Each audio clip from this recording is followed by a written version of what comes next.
2 साल में लोग इनसे त्रस्त हैं। 2 साल में इन्होंने कुछ नहीं किया। वो सुविधाएं नहीं है, एजुकेशन की वो सुविधाएं नहीं है, परिवहन व्यवस्था हमने देखी, परिवहन व्यवस्था यहाँ है ही नहीं। इनके वादे कहीं पूरे नहीं होते। ये लोग जाति की और ये धर्म की राजनीति करते हैं और ये लोग लोगों को गुमराह करते हैं। पिछले 12-13 सालों में एक पार्टी, आज एक पार्टी का जन्म एक आंदोलन से होता है और आंदोलन से निकली हुई पार्टी आज 12-13 सालों में एक राष्ट्रीय पार्टी बनती है। आज 5 राज्यों में हमारे विधायक हैं। अभी हम लोग देख रहे हैं कि पहले का शासन भी देखकर अभी वर्तमान हम बीजेपी का शासन देख रहे हैं।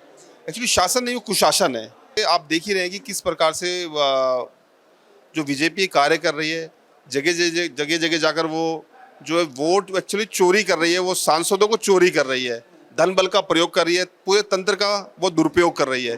दिल्ली में भी उन्होंने अभी लास्ट ऐसा ही किया। अभी बंगाल का आप हाल में देख ही रहे हैं कि वो क्या किया उन्होंने। अभी आपने ये देखा कि उन्होंने महाराष्ट्र में भी शिवसेना के साथ क्या किया। ठीक है, वो उनकी एक स्ट्रेटजी है कि उन्होंने डायरेक्ट ना लेके उनके सांसदों को उन्होंने शिवसेना जो उसका जो सहयोगी दल है उसके साथ ऐड कर दिया। एक नई पार्टी जिसको आप बंगाल का देखेंगे कि 20-22 सांसद आज टूट कर एक नई पार्टी में ज्वाइन किया। जिस पार्टी को जब चुनाव लड़ी तो उसको 800 वोट मिला था। तो ये एक तरीके से लोकतंत्र की हत्या है। ये एक बहुत ही योजनाबद्ध तरीके से जो बीजेपी कार्य कर रही है।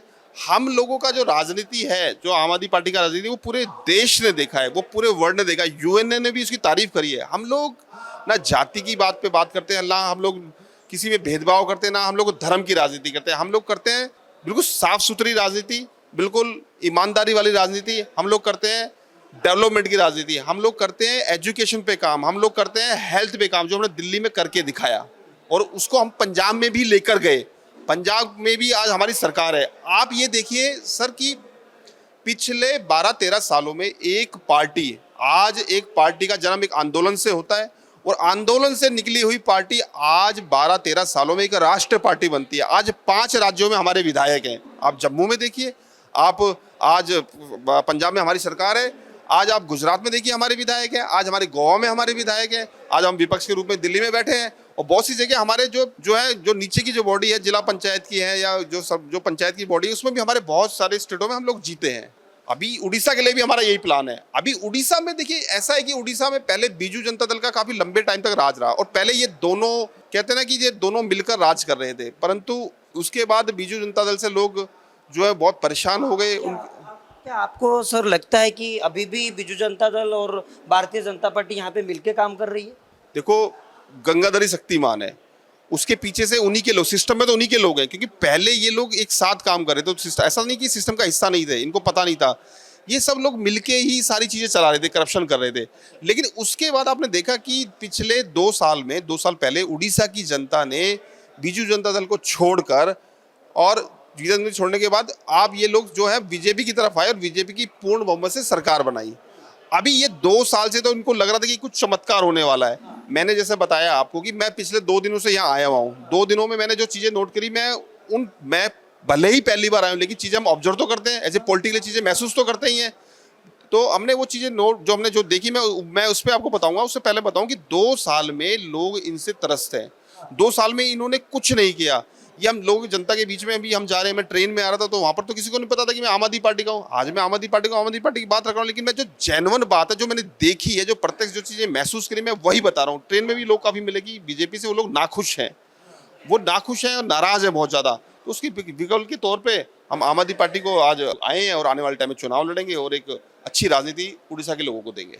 लोगों की मतलब उड़ीसा में कुछ लोग भी यही चर्चा करते हैं कि आम आदमी पार्टी का जो जो स्ट्रैटेजी है उसको ना बीजेपी ने कॉपी कर लिया उनके मैनिफेस्टो में।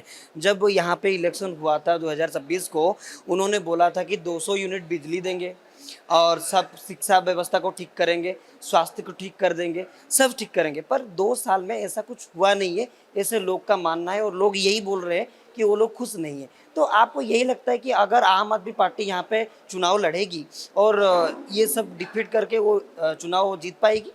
देखिए, बहुत अच्छी बात बोली आपने। हमारा तो एजेंडा यही है। हमारा तो एजेंडा ये, दिल्ली में जो सरकार बनाई है हमने, गुजरात में जो हमने पंजाब में सरकार बनाई, वो हमारे एजेंडा यही था कि हमने लोगों को करके दिखाया। हमने दिल्ली के अंदर इतना अच्छा मॉडल दिया एजुकेशन में। मैंने आपको बताया कि एजुकेशन की चर्चा जो है वो यूएनओ में भी हुई कि देश का हमने मान बढ़ाया, हमने दिल्ली के माध्यम से हमने पूरे देश का मान बढ़ाया, इतना अच्छा मॉडल दिया एजुकेशन का, उसको इम्प्लीमेंट हमने पंजाब में भी किया। हमने हेल्थ का इतना शानदार मॉडल दिया कि आज मोहल्ला क्लिनिक की चर्चा भी पूरे वर्ल्ड में हो रही है, पूरे वर्ल्ड में हो रही है। तो ये भी एक बहुत बड़ी बात है। तो हम भी यही हम भी ऐसा ही चाह रहे हैं कि उड़ीसा में भी वो चीज़ें हों। मैंने बताया ना कि उड़ीसा में हमने देखा कि यहाँ पर हेल्थ की वो सुविधाएं नहीं है, एजुकेशन की वो सुविधाएं नहीं है, परिवहन व्यवस्था हमने देखी, परिवहन व्यवस्था यहाँ है ही नहीं। यहाँ पर हमने देखा कि जो सरकारी बसें हैं वो मुझे देखने को नहीं मिली। तो हम तो दिल्ली में इतना बड़ा तंत्र था, हमारी जो रोडवेज की, जो हमारी जो डीटीसी की बसें हैं, उसमें हमने जनता के लिए, जो हमारी जो महिलाएं थी उनके लिए हमने फ्री वहाँ पर उनके लिए किया। तो यहाँ पर तो बसें ही नहीं है तो फ्री कहाँ से करेंगे। और आप कह रहे हैं कि इन्होंने 200 यूनिट बिजली का वादा किया, इनके वादे कहीं पूरे नहीं होते। ये लोग जाति की और ये धर्म की राजनीति करते हैं और ये लोग लोगों को गुमराह करते हैं। और अभी आप राम मंदिर वाला देख लीजिए क्या रहा है, उसमें कोई स्टेटमेंट नहीं आई, खाना पूर्ति के सिवा कुछ नहीं निकलेगा उसमें, आप देख लीजिएगा। सर ये लास्ट सवाल ये है कि आम आदमी पार्टी यहाँ पे सरकार कर पाएगी? हाँ, डेफिनेटली कर पाएगी। हमने पहले भी करके दिखाया है। मैंने कहा ना कि 12 साल में एक हमारी पार्टी ऐसी पार्टी जो राष्ट्रीय पार्टी का तक का सफर तय किया है, तो वो ऐसे नहीं किया। हमारे लोग तो सीधा कहते हैं, आपने पूरे हिंदुस्तान में नहीं देखा होगा कि जो कहता है काम के नाम पे जो कोई वोट मांगता हो। हम लोग कहते हैं कि हमने काम किया है तो हमें वोट देना, नहीं तो मत देना। ऐसा कोई नहीं बोलता। हम लोग उड़ीसा में यदि हम कुछ एजेंडा लेके आए हैं तो हम लोग काम की राजनीति पे लेके आए हैं। आने वाले टाइम में पंचायत चुनाव लड़ेंगे, आने वाले टाइम पे विधानसभा चुनाव लड़ेंगे और हम एक बेहतर विकल्प देंगे उड़ीसा के लोगों को। उड़ीसा के लोग ही सरकार बनाएंगे और उड़ीसा के लोग ही आएंगे और वही मंत्री और वही मुख्यमंत्री बनेंगे।